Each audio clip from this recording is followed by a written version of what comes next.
It's really great. Is it working? Jim, is that you? Yes, can you hear me? I can hear you. All right. You can hear us? I can hear you. Awesome. All right. We're cooking. Brew Happy! We're the longest running beer podcast in the Pacific Northwest. Why wouldn't they be listening to us? So many different beers! I got you something really good and really delicious. Oh my god. You listen to the Brew Happy show, so do I. Do it. It's not about the beer. It's about the beer. Oh yeah, that's Brew Happy. That's right, listener. You are listening to the Brew Happy Show weekly podcast. Thank you for tuning in. We got a really special show for you this week. This is our first morning show and our first coffee show as well. So this is a double new brew of another color, as we like to call it here on the show. So we do like to do crossover episodes into different industries from time to time. And this show is going to be one of those. We are going to be talking about coffee this episode. I'm Damian as the voice of beer, and we have Bronwyn Landis, the Green Goddess Botanic. Fat Josh won't be joining us this episode. He is sleeping in today after our exciting housewarming party last night. And we are joined this week by Jim Varney from Wavelength Coffee Roasters, featuring modern coffee roasting for a sustainable future, showcasing single origins focused on climate adaptation, organics, and social equality. They use all-electric air roasters powered with solar and renewables at their roastery in Worcester County in central Massachusetts, and use 100% recyclable, reusable steel. Thanks for being on the show, Jim. I really do appreciate you doing the Zoom call all the way from across the country. So this is Bronwyn. She's joining us. She is the Green Goddess, and she is the biggest fan of your coffee. That's so true. Yeah. As you can see, I kind of went a little bit crazy on your website. Yes. She bought your entire line. Yeah, pretty much. After you guys sent us your sample, and oh my gosh, it was so good. We were very impressed. Oh, that's amazing. Thank you so much. Yeah. So tell us a little bit about Wavelength Coffee Roasters.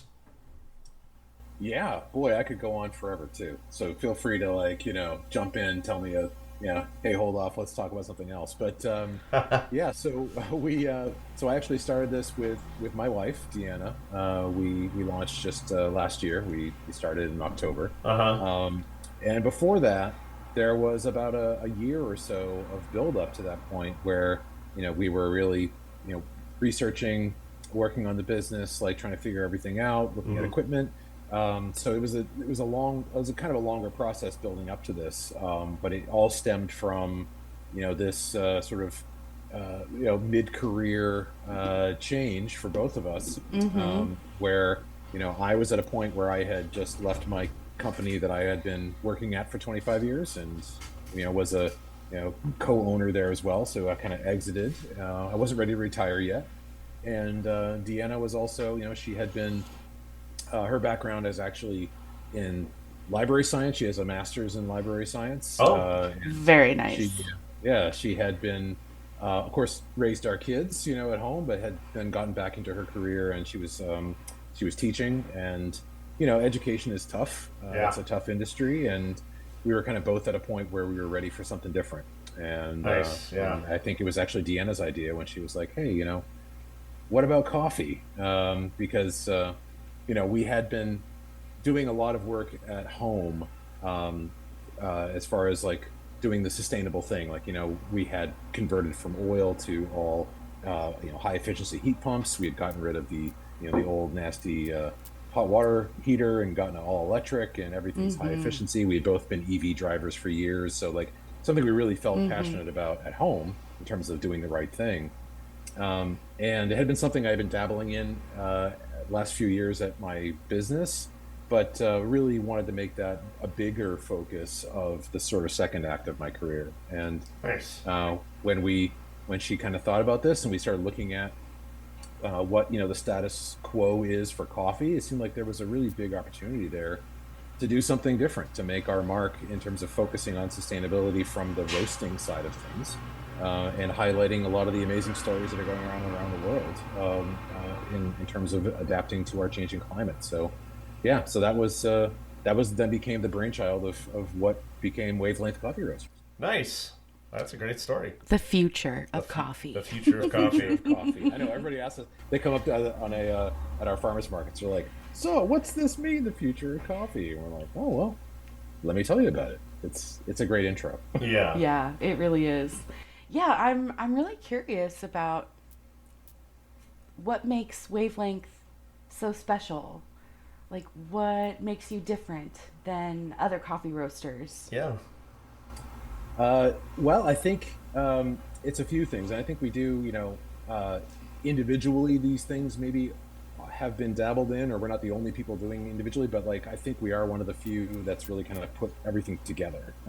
And that's this idea that the coffee industry, in terms of the growers, the farmers actually all around the world, they know that climate change is real and it's impacting their bottom line and their livelihoods on a daily basis. So this has been something that the industry has known for decades and has really been working towards solutions. Now, on the roasting side, though, especially here in the U.S., it seemed like really 99+% of coffee that's roasted today, and has been since the 1850s, has been using gas. So it's methane mostly, so it's natural gas powered drum roasters, and that's just kind of that's the state of the art really for coffee. I didn't realize that. I took some classes to learn more about this, and like that was what they had us learn on, was these big gas fired drum roasters. And it seemed odd to me that we were still doing, as an industry, we were still doing things the same way that we did back in the 1850s. Like there's nothing in our life that's that way. That's the case now, right? 100%. So it's like there has to be a better way. There has to be and getting off fossil fuels in almost everything we do is really important for our future. And there seemed like there was this small group, but this growing group of roaster manufacturers that are coming up with all electric options that are kind of leading the way here. So we saw an opportunity, just like in transportation, like in EVs, we saw, okay, we can be at the forefront of introducing this new wave of all electric roasters. We can utilize then renewables that we have, solar at our facility, and what we, I guess, weren't quite expecting when we did that change was actually the air roasting, specifically the open chamber air roasters that we use from Air Motion Roasters in South Africa. They really create an amazing quality of coffee because of the air roasting process.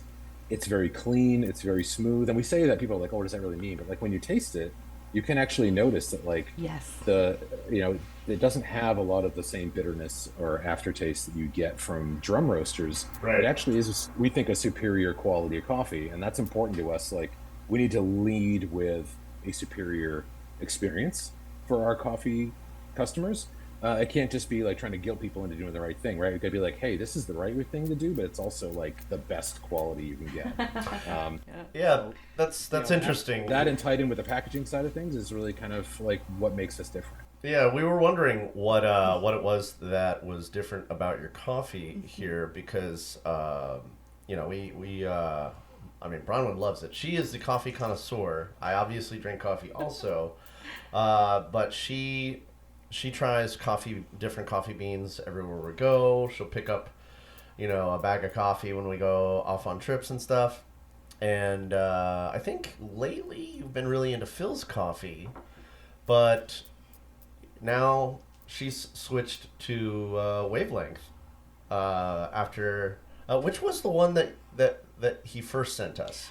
Oh gosh. Was it I think it was a yellow label. It was one of the yellow ones. Yeah, it was one of these. I can't remember which one it was that I first sent you. The Carlos Pola. Pola. Carlos Polo ones? Mm-hmm. Yeah. Tell us about the different. I think it was this one. Is it the different ones? This one I think is anaerobic pace Pacamara. Yeah. Okay. Am I saying that even close to right? It's a Pacamara is the name of the varietal. Okay. And it's an anaerobic process. Okay. So those coffees that we buy or that we get from Carlos Pola, there's 2 of them that we get from that farm, and they're in El Salvador. And we actually sought out that producer specifically because of what we had heard they were doing on their farms to actually adapt to a changing climate. Okay. And there, I believe it was in 2012, there was a really bad case of, it's called leaf rust. It's called La Roya in Spanish, but basically it's a fungus that infects the leaves of coffee plants. And it's something that is getting worse as the climate's getting warmer because as a fungus, it likes to live in sort of warmer areas. And like traditionally, the coffee farmers that are up higher in elevations have been away from more, bigger problems with that. But as things have gotten warmer, the area, the zone where the fungus can infect gets higher and higher in the mountains. Okay. So in 2012, it was so bad that it actually wiped out like 90% of the coffee crop, like in El Salvador, in the entire region. No. And that was true in other areas as well in Central America. I think in Honduras and Costa Rica, it was a very bad year for that. Wow.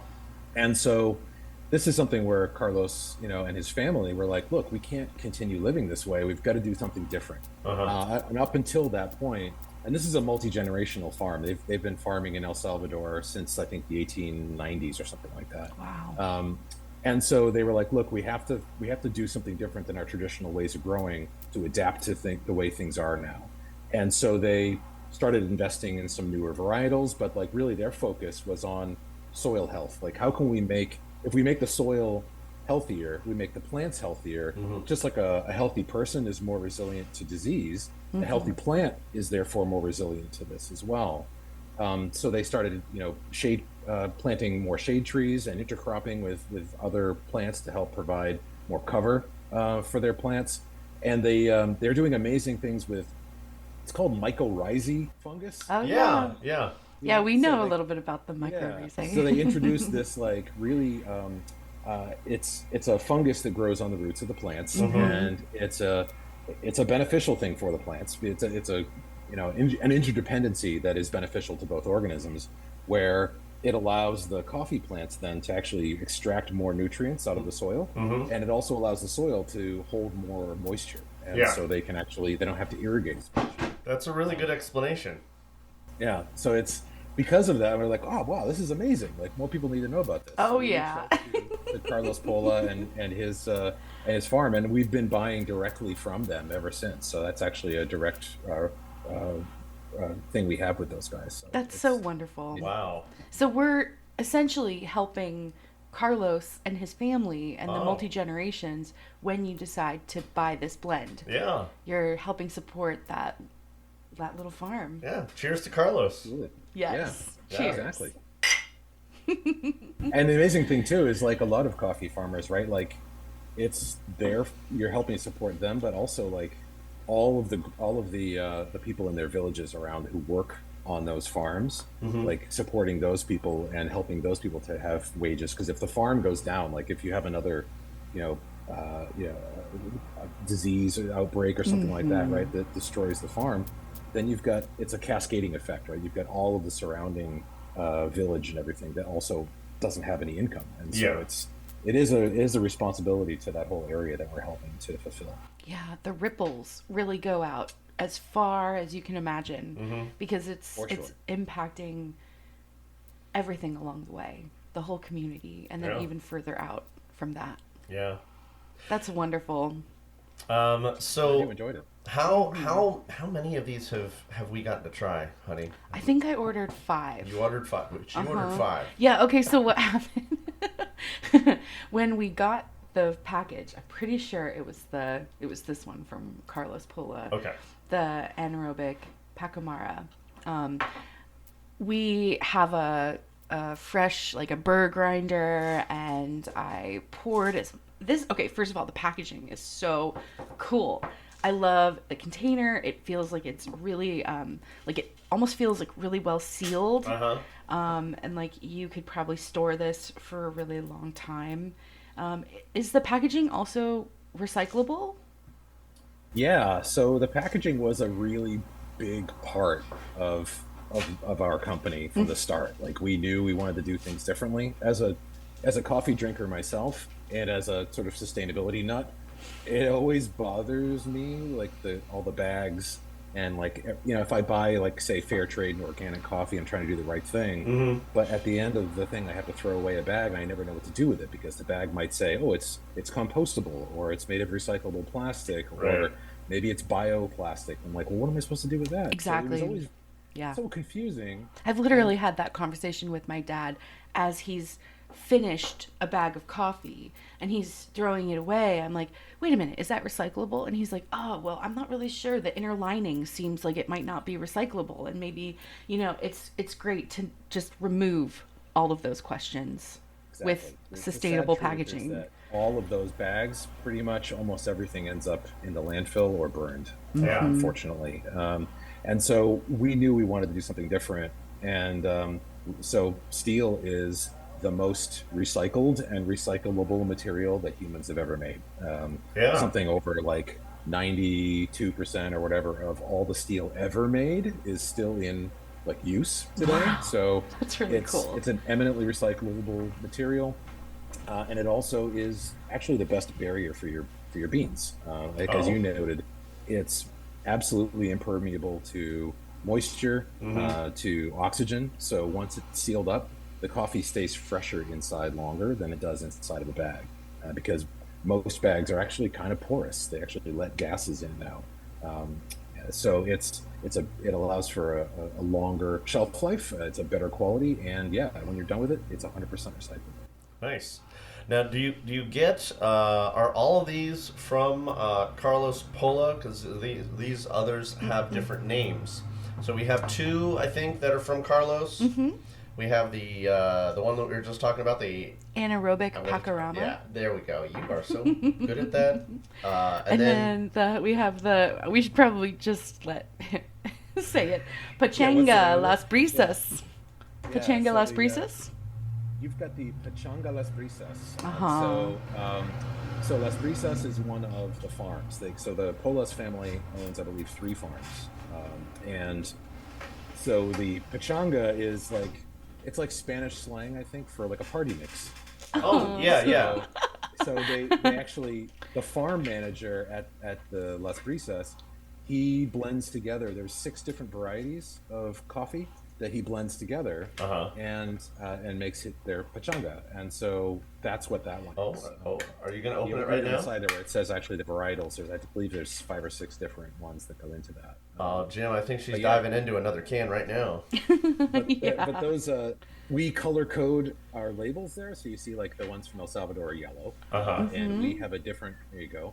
We have a different color for each one of the origins, so each one of the different countries that we get from has a different color. So so the one on the left there, at least my left, is from Colombia. So our Colombian coffees have that like sort of lighter blue background, and the ones from El Salvador are bright yellow. We even have a red one too. And the red ones are from Burundi, and we actually have 2 different ones from Burundi. That one I think is a dark roast. Our darkest one, I think it's the Yubudo. Oh, okay. Oh, yes. Yubudo. Yubudo. So I don't budo, you budo. So we have 2 different ones. And there's another one that's called Ramiro, a Ramiro Natural, that's also from Burundi. We might have drank that one already. They all have kind of different, again, reasons for why we think they're great. Like we talked about why we think why the Polis ones are important as a sustainability story. How many different varietals do you have, Jim? You know, we're in the process now of introducing some new coffees now too, but generally we have somewhere around like nine or 10 actually different offerings.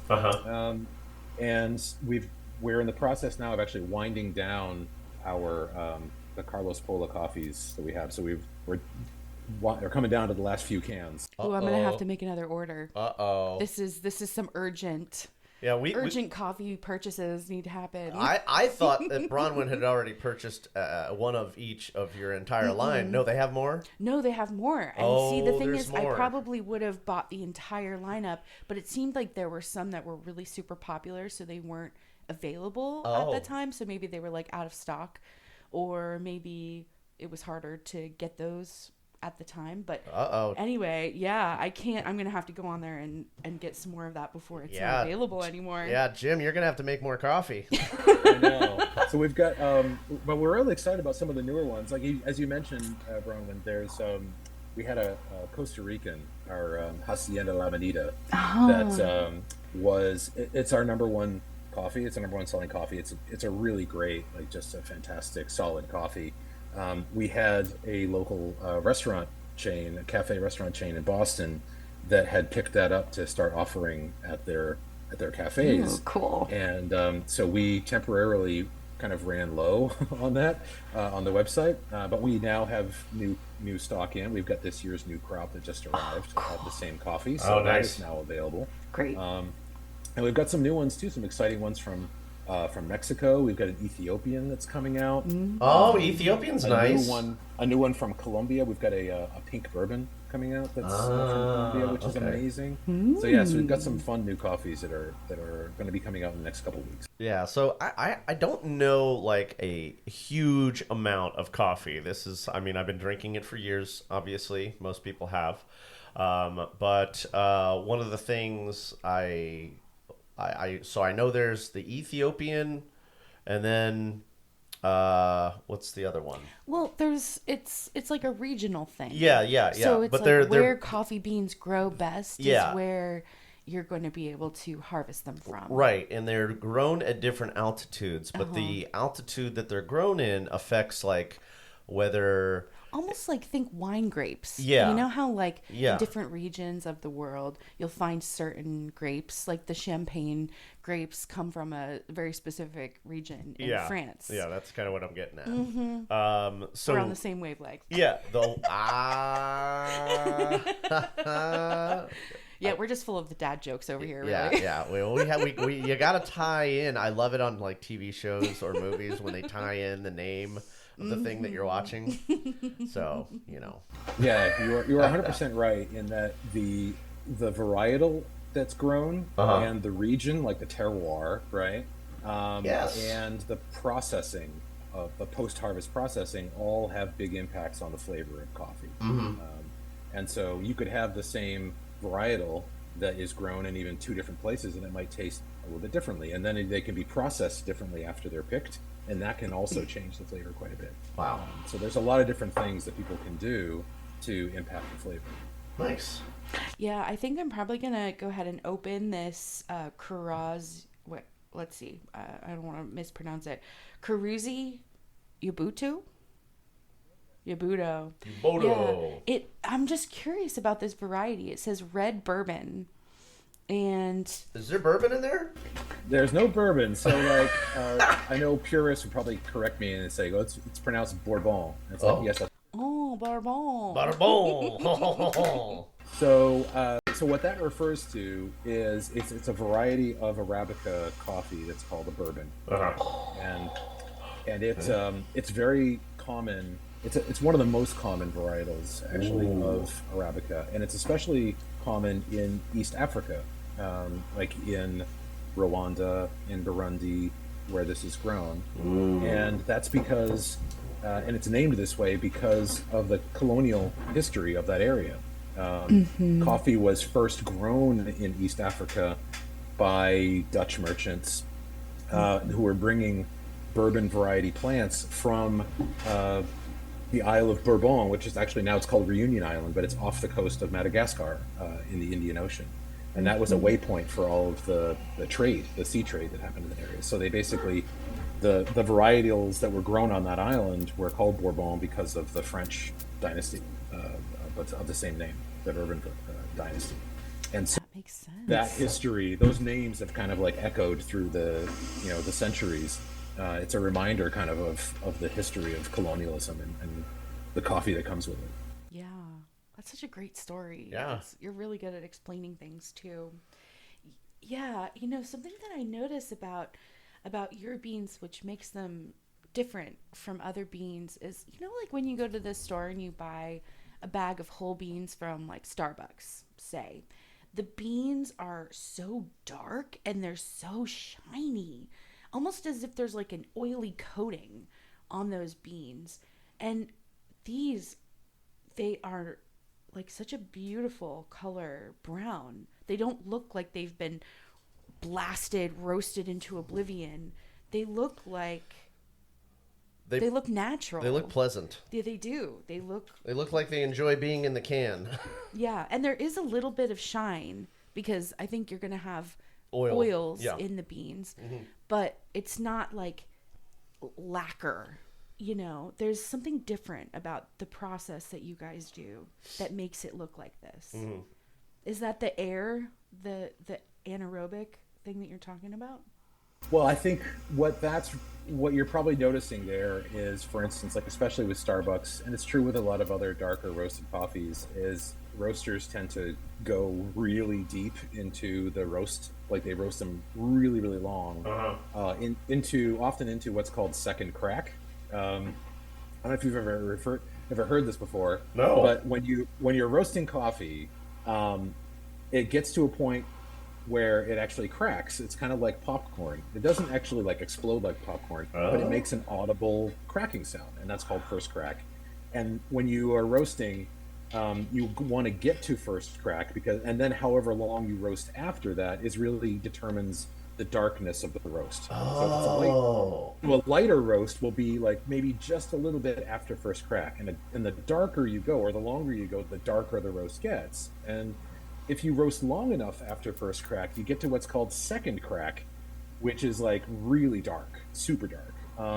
Now, we roast all of our beans in what I would consider more of like the light medium to dark medium range. So we never go super, super light or super, super dark. Okay. And that's purposefully done because, well, for one thing, this is my company and that's what I like. He calls the shots. He's the guy. Yeah, he's big man on campus. But also because it's what it allows the beans, the flavor of the coffee to really come through. Okay. The darker you roast the coffee, the less distinct the flavor becomes, and it's more about just the flavor of really roasted coffee. Like it gets, like all you taste is just roast. Now, a lot of roasters will do that, especially mass manufacturer ones, because they can use cheaper coffee that doesn't have a particularly maybe distinct or interesting flavor on its own, but they can develop a dark, like really heavy roast flavor by just roasting the heck out of it. And the darker you roast, as you noted, the more oils will kind of come out or be present on the surface. And there's a little bit of that on ours because we do roast, especially the Yabuto, we do roast reasonably far past first crack, but we never get the second crack. So there are some oils on there, but it still maintains a lot of the characteristics of the coffee itself. You don't lose that special terroir that the coffee brings. It's still there, and that's really important to us. We want to make sure that we're showing like all the work that went in at the farm level. We want to do justice to that in the coffee that we present to our drink. Okay. Yeah, I think that it's really interesting how far removed we all are from the crop itself, not just with coffee, but with food in general. Nobody really knows where anything comes from. So it's really fantastic to get so much information on your label too.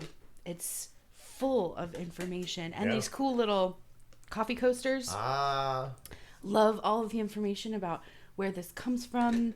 And I think that it's really great. That's right, Bronwyn. We are going to stop for a quick break as we recalibrate the Zoom call and listen to some music and some words from our friends in the industry. We'll be right back with Jim Varney from Wavelength Coffee Roasters out of Worcester, Massachusetts. Cheers. Hi, this is Jim Varney from Wavelength Coffee Roasters, and you are listening to the Brew Happy Show.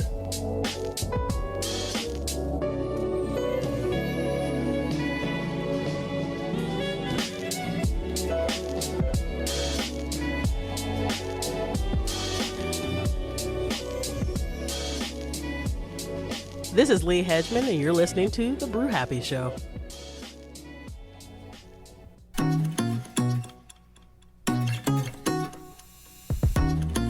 Hi, this is the Green Goddess of Portland, here to bring interior wilding to your space. Offering local consultations, weekly plant care, pest solutions, rare plant curation and sales. This houseplant hobbyist cultivated a worthy collection backed by knowledge and experience. And now I want to help you make your business beautiful. Contact Bronwyn, the Green Goddess, at greengoddessbotanic@gmail.com and Green Goddess Botanic on Instagram.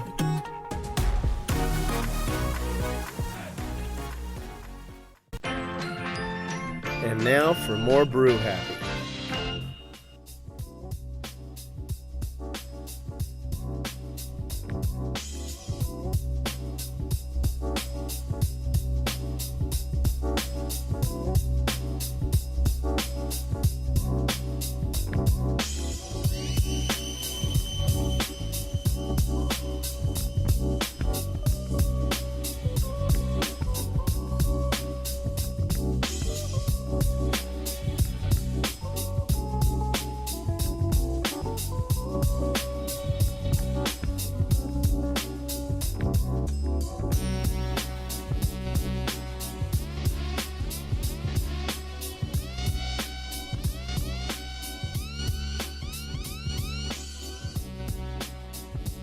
I'm Kenny Flannery with the book Nomadic Moonlight, A Decade of Full Moons Living on the Go, and you're listening to the Brew Happy Show.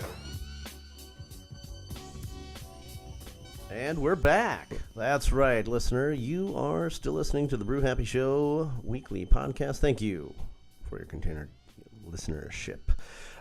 We are, as we said, doing a little bit of a different show today. We are still talking about coffee, and we have more. Just a little quick break so we could recalibrate the internet's Zoom call here and get another cup of coffee. Hey, Jim. Hi. Welcome back to the Brew Happy Show. Hey, here we go. We just had to take a little commercial break. Bronwyn and I had some more to say about your story. Bronwyn? The whole story behind this, when you sent us that first container, we were having coffee in bed that morning, and I couldn't wait to try this coffee. And wow, that first sip, I was like, oh my gosh, this is so good. Yeah. This tastes so different than a lot of the coffees that I've been drinking. Just absolutely zero bitterness. She was into it. So into it. We were in bed, and I literally went to your website and bought all the varieties I could, because I couldn't wait to experience it every morning, because I love coffee. I love that ritual in the morning. I'm not the type of person that's just gonna like not to knock the preferences of others. I don't want to yuck anybody's yum, but I'm never gonna be the type of person to get like chock full of nuts, or like very rarely will I buy a bag of Starbucks beans or like a Trader Joe's bag. I want to have it be like a moment in the morning that I can really slow down and enjoy my coffee. And this has just been the most fun thing every morning, to open up a new can and try the can. The morning coffee ritual is a really special thing for me.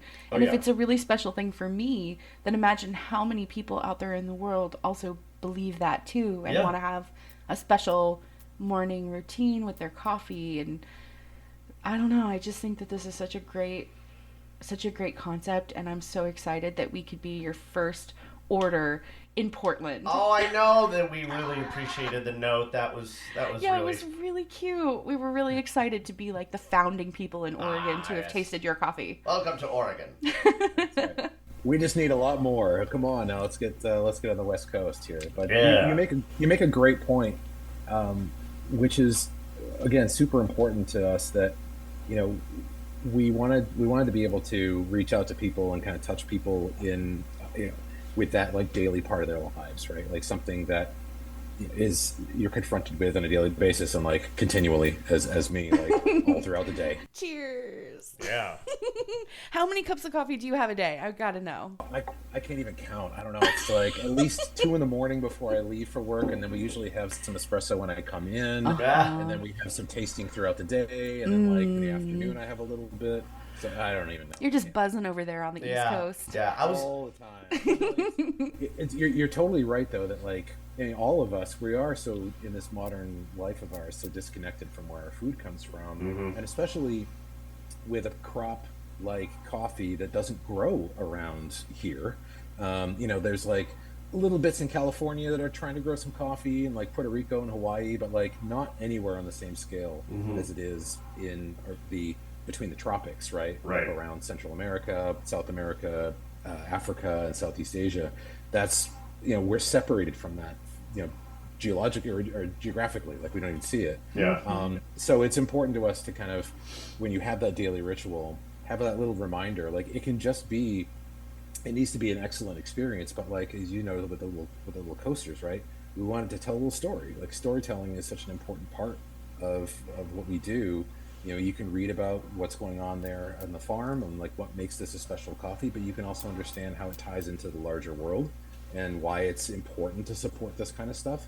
And we just want to be able to, like, with that daily ritual, maybe spark a little curiosity in people about other parts of their life. Like, well, if this is important for me to think about when I'm drinking my coffee, like maybe it's important when I think about other things that I'm consuming or buying, and maybe I can be a little bit more considered in how I do that as well. Yeah. Hey, do you think that that French press is ready? You want me to go get it? Oh, why don't you let me? Oh, all right. Yeah, I'll go take a look. All right. Ooh, I wish I was there. Yeah, so that actually brings me to a really good question. I was wondering how you recommend people prepare your coffee to get the most out of the flavor and the beans. Like, so we use a fresh press, but obviously you do drip coffee. You mentioned espresso. And I know espresso is that like, that's a different, is it using a specifically different bean, or is it the same, or is it just compressed? Yeah, how does you all don't that have work? to use a different bean necessarily. Okay. There are certain, it depends on what you're trying to get out of it, I guess. Like, yeah, you're right. So the espresso, what it does is it like, it condenses that, the time in which you're extracting flavors out of the coffee down to the shortest you can possibly get it. And so that will yield certain types of flavors, and things will come out, will be a little bit more present. And so sometimes with some coffees that are maybe like often like maybe a little fruity, you know, like a certain balance is good, but sometimes it might be too concentrated, it might be too much. Or if there is a coffee that has a little bit more acidity to it, sometimes that can be good for certain processes, but for an espresso where you're going to use maybe with a more milk process, most people tend to do coffees that are a little bit lower acidity for espressos because they tend to play better with milks. You know what I mean? So it's like there's a little bit of a thing there. But honestly, you can kind of make any coffee in any process, and you might be surprised actually at how at what you get out of it. But you're right, we do recommend certain processes for getting the best out of certain coffees. But you don't have to overthink it. Like a French press is a fantastic way to do really, I think, prepare any coffee, because it's a very simple, it's called an immersion type of brewing, where you basically you put all the grounds in a bunch of water, you let them sit for 4 minutes, and then you just plunge them out, and what you get is deliciousness. Yeah, sometimes we let it sit for a little bit longer. Yeah, or a little bit longer than 4 minutes if you want a little stronger. And So you can get a that's little your stronger, preference, but yeah. at least 4 minutes usually. Yeah. But we like to use like an AeroPress. Have you ever seen the AeroPresses, like the little cylinder? It looks. I wish I had one. Actually, it's here in the shop, but it looks kind of like a syringe. It's like a plunger. What? And it's like a plastic plunger thing, and you put a little bit, it's a small amount of grounds, a little bit of water, and in just a matter of like a minute and a half, Oh my you can goodness. kind of push it through, and you can make really delicious coffee. It's like espresso adjacent in that way. But we do some pour overs too, that works for some of the more delicate, lighter roast coffees. Tend to play better with like a pour over. But it really is just about experimenting and playing around, seeing what you like the best. Because honestly, the best coffee is the coffee you like the best. Yeah. That's something you say about your favorite beer. Yeah. You know, when asked, when the voice of beer gets asked what his favorite beer is, That's me. he usually says, "The one in my hand." The one in my hand, yeah. So I have a French press of the Transformation blend, and I was hoping maybe you could share a little bit about this blend with our listeners. Yeah, Transformation blend. That's one of our first coffees that we sourced when we were looking around for things. It's a collective called Unblended that works in Colombia with teaching young people how to get into specialty coffee. Because as we all know, Colombian coffee, it's like almost like, synonymous Colombia with coffee, right? Mm-hmm. But for many generations, it's been more about like producing the high volume, but maybe lower quality, like commodity level coffees. Mm-hmm. And like young people, like they are all over the world, right? But young people in Colombia are seeing, they've seen their grandparents and their parents work really, really hard on the coffee farms without making maybe a lot of money, and it's just hard work. So a lot of young folks are leaving the industry. And so what Unblended is doing is teaching people, young folks, that there is a future in coffee, in specialty coffee, doing higher quality, maybe interesting varietals and different processes to generate a higher quality coffee. But they can also put their own stamp on it. They can do their own brand. They can kind of have their name on their coffee that's out there in the world. And the Transformation blend actually is especially interesting because it's from all women collaborative. So this is all young women who are learning how to get into specialty coffee. It's important in the industry where in a lot of countries and a lot of cultures, women ownership of land and in the process is not like what it is here in the U.S. and where it's an equal kind of footing. In a lot of cultures, it's much more patriarchal in terms of who gets the land as they pass it from generation to generation. So for women, like they've long been coffee workers, but they don't often own the process or at that kind of level. So this is one that is kind of fighting against that and teaching women like, hey, you can have your own section of your farm.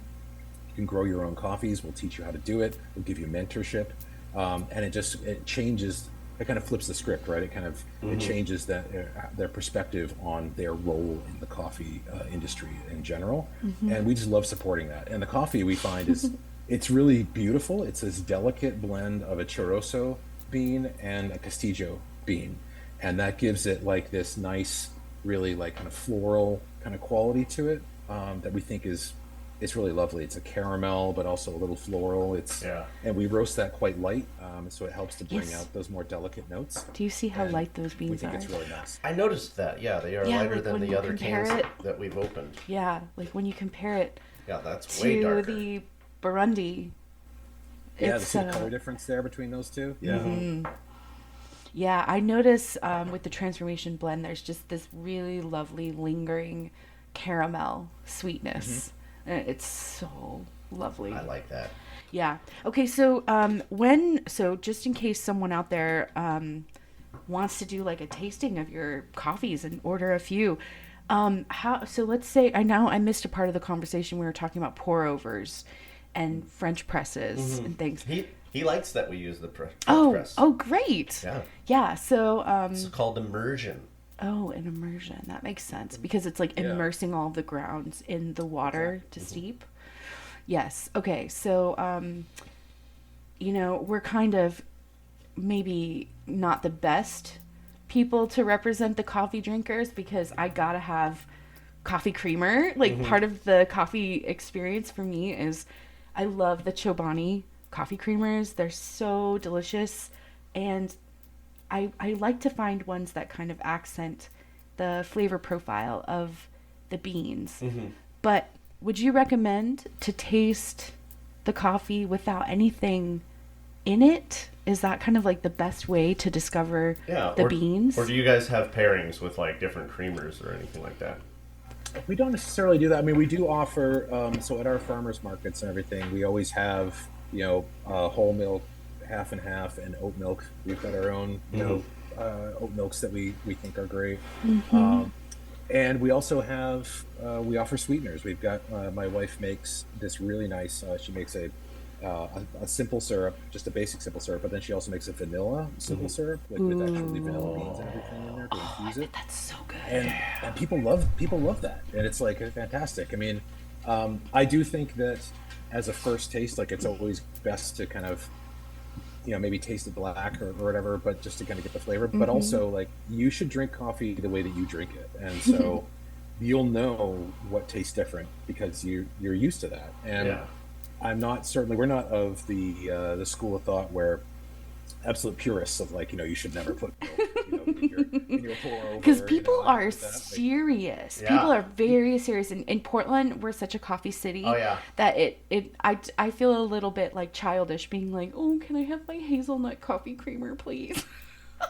and exactly. And we think that side of the coffee culture, I think I can understand where they're coming from in terms of like wanting to really perfect this, craft and to really express something that's unique.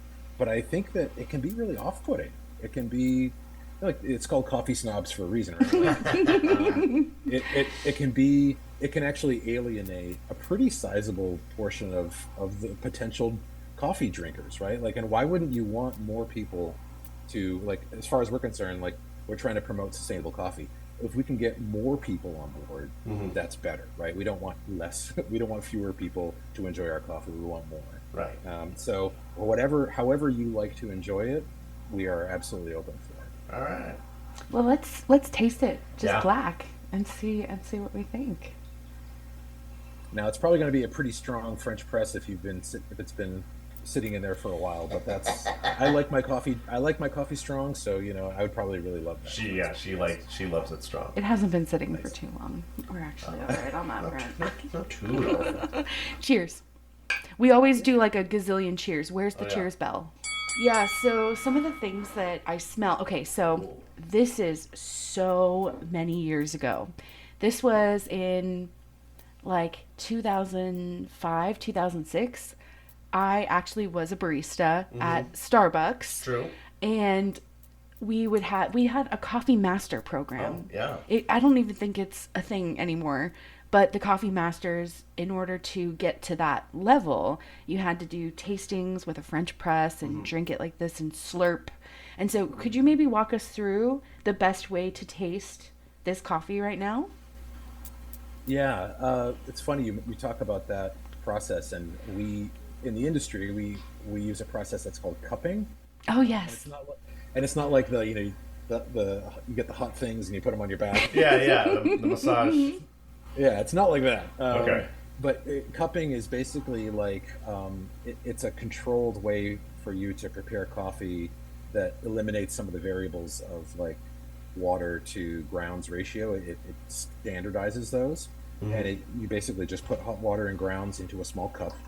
That's why it's called cupping. Oh, you right. Let it sit for 4 minutes, and then you basically skim off whatever's left on top, and then you take a spoon and you kind of slurp it. You aerate aerosolize the coffee against your palate, and you taste what's there, and that allows you to kind of just get a sense of like what's the bean bringing to the table, like what's there. And we do the same kind of things where we taste all our different coffees that way. I don't think there's like one particular way to do it, but by getting like that, kind of spraying it against your palate and getting some of that air to kind of mix with it does help to. It also engages the receptors you have in your nose, so you actually taste things not just with your tongue, but actually with your nose quite a bit. That's actually where a lot of the flavor you get comes from. So that helps to engage those flavor receptors when you do that, like kind of thing. Yeah. So you really get the full experience. You want to try it? Yeah. Okay, so like Slurpee, and then kind of like let it sit on your tongue, and then just kind of slurp again. It can be super noisy. Yeah. Just like that. A little ASMR there. Yes. Oh gosh, it's so good. So smooth. It gets across the whole palate. Yeah, it's zero bitterness at all. It is so it's quite complex, sweet, and I do get that sense of the caramel that lingers. This is a really, really good one. Yeah. That is one of our most popular ones too. That's a great coffee. And which one was this again? That's the transformation blend. Transformation. I feel transformed. You feel transformed. Yeah, and that's like the transformation. What the name comes from is like it's the young women group, like basically the transformation from, you know, where they started out to where they go as coffee growers and property owners. Like that's kind of the transformation that they go through. Oh, Such a beautiful thing for women to be tending the land and being a part of the ownership of it, and really having like the fruits of their labor turn into something that's tangible for them.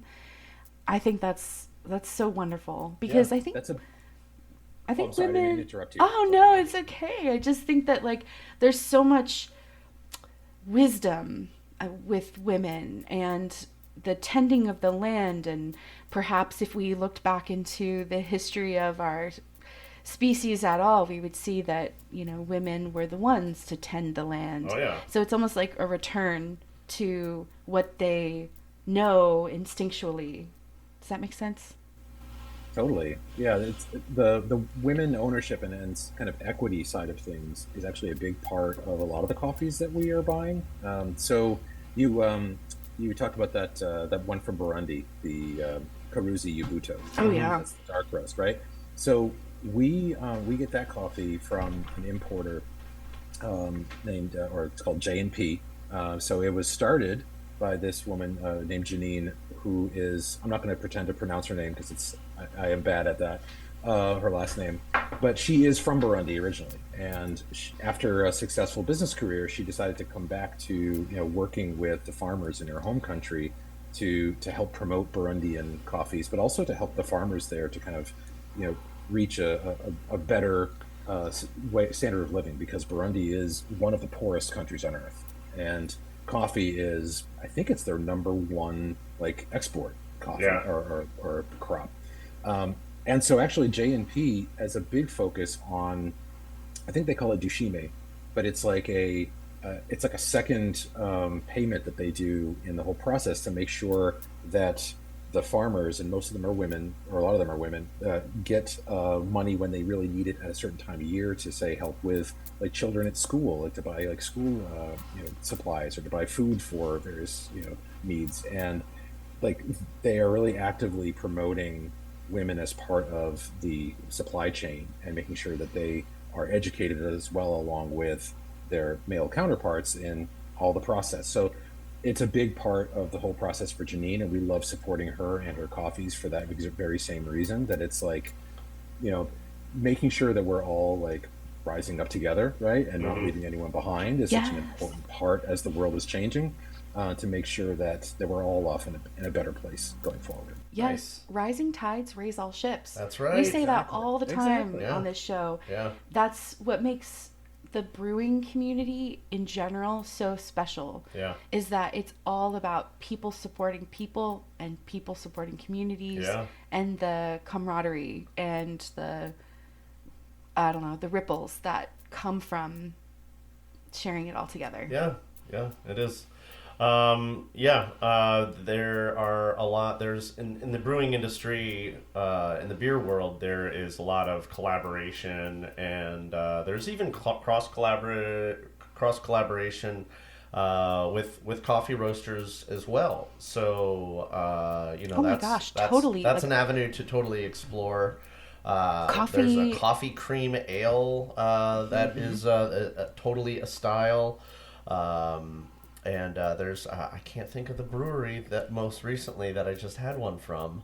that does that. But yeah, so I mean, I've there's had some coffee stouts before too. coffee that are really stouts. nice. Yes, Yeah. yes, thank you. Yeah, absolutely. So you know, but it's all in the spirit of promoting one another and celebrating one another and having those experiences and sharing them with other people, so that more consumers can be aware of this brand, this product, and the hardworking people behind them.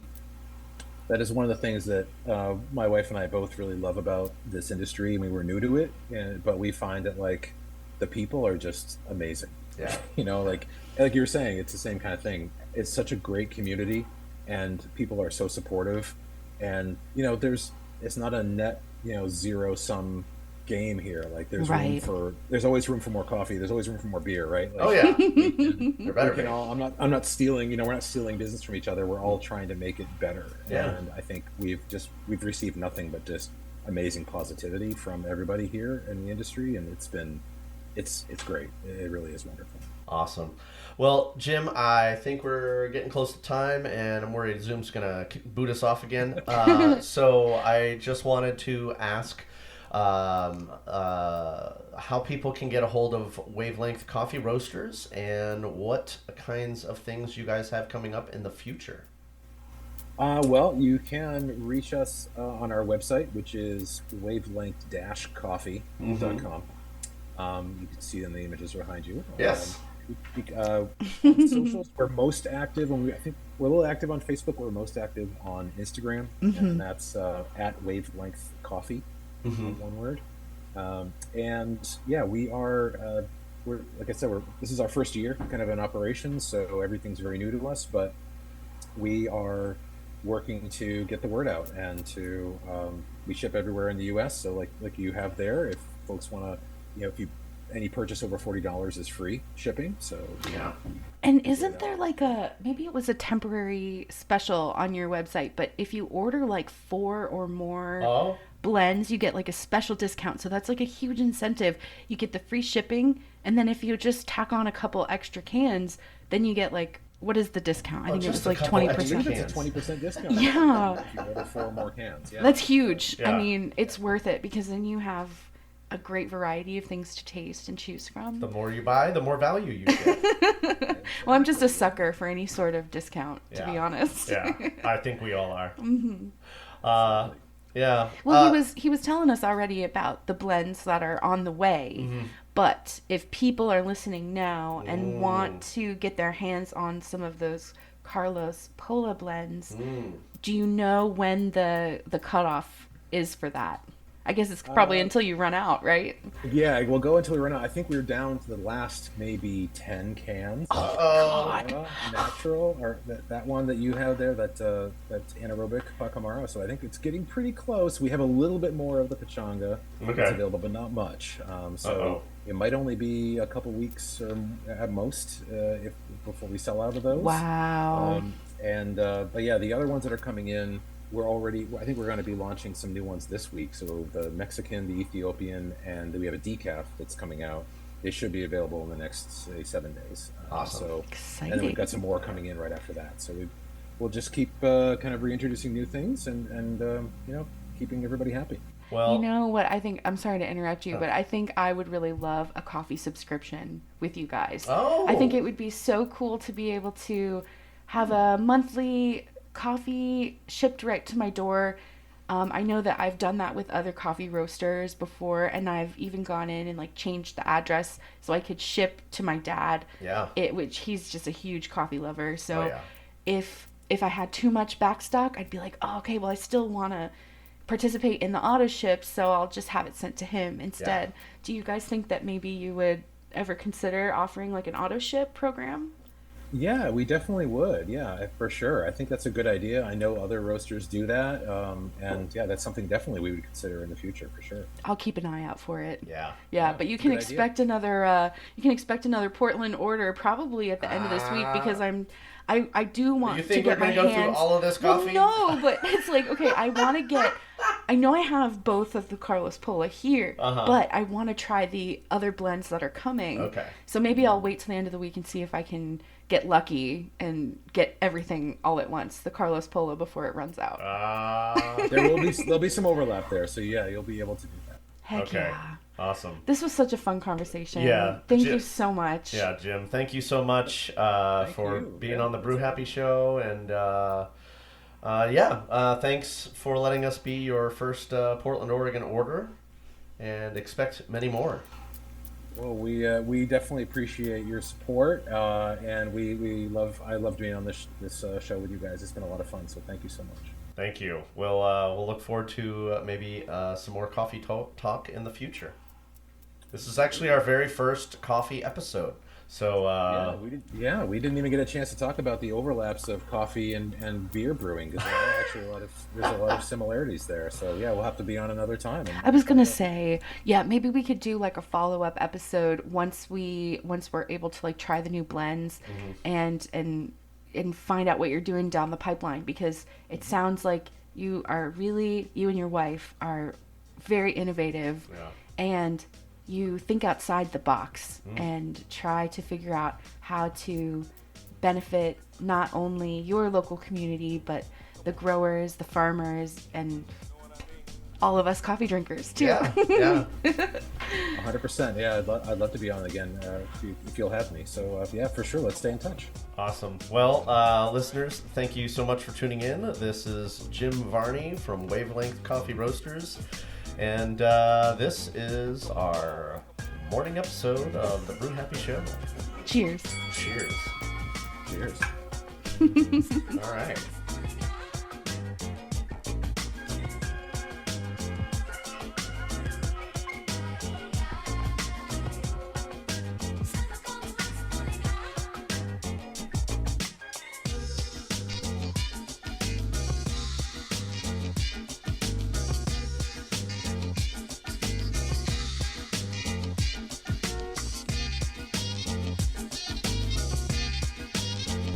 This production is brought to you by Brew Happy Media, the ultimate brewers media resource. For more information, go to thebrewhappyshow.com and brewhappypodcast.com. Follow us on Twitter, Facebook, and YouTube at Brew Happy. For more cigar pairings, please check out our sponsor, paulcigars.net. Questions, concerns, advertising, or guest relations, please reach us at brewhappypdx@gmail.com. Remember, brew happy, drink responsibly. Cheers. Oh my God. Yeah, baby.